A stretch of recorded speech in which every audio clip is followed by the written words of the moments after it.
തളിപ്പറമ്പിലെ കോൺഗ്രസ് വിമത സ്ഥാനാർത്ഥി കൊയ്യം ജനാർദ്ദനന് മുന്നറിയിപ്പുമായി AICC general secretary KC Venugopal. പത്രിക പിൻവലിച്ചില്ലെങ്കിൽ പാർട്ടിക്ക് പുറത്താകുമെന്നാണ് മുന്നറിയിപ്പ്. പിൻവലിച്ചില്ലെങ്കിൽ പാർട്ടിയിൽ നിന്ന് പുറത്തായിരിക്കും. അത്ര തന്നെ.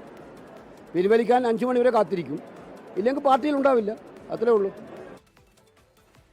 അജീഷ് ജയകുമാർ വിശദാംശങ്ങളുമായി. അജീഷ്, നമുക്കറിയാം പലയിടത്തും KC വേണുഗോപാൽ ഇടപെട്ട് ഇത്തരത്തിൽ വിമതരെയൊക്കെ അനുനയിപ്പിക്കുന്ന കാഴ്ച കണ്ടതാണ്. പക്ഷേ ഇവിടെ അതൊന്നും ഫലം കാണുന്നില്ല എന്നതാണ്. ആ ഘട്ടത്തിലാണോ ഒരു മുന്നറിയിപ്പിലേക്കും ഒക്കെ പോകേണ്ടുന്ന സാഹചര്യം?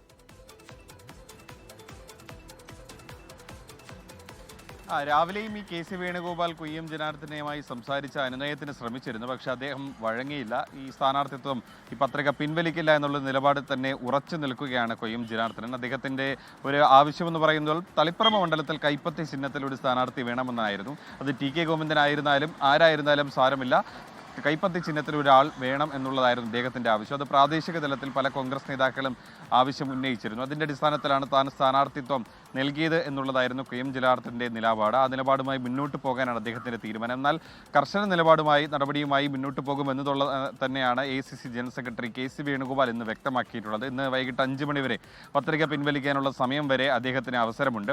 അത് പിൻവലിച്ചില്ലെങ്കിൽ അദ്ദേഹത്തെ പാർട്ടിയിൽ നിന്ന് പുറത്താക്കും എന്നുള്ളൊരു കർശന മുന്നറിയിപ്പാണ് കൊയ്യം ജനാർദ്ദനൻ നൽകിയിരിക്കുന്നത്. നിലവിൽ KPCC അംഗമാണ്.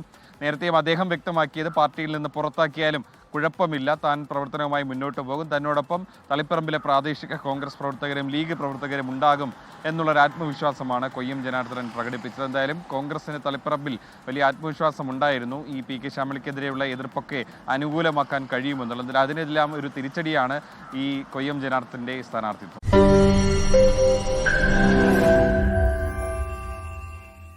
ലോകത്തെവിടെയായാലും ഏത് സമയത്തും 24 വാർത്തകളും ഓഗ്മെന്റഡ് റിയാലിറ്റി പാക്കേജുകളും എക്സ്പ്ലെയിനറുകളും വിശദമായി കാണാൻ ഞങ്ങളുടെ YouTube ചാനൽ നിങ്ങൾക്ക് സബ്സ്ക്രൈബ് ചെയ്യാം.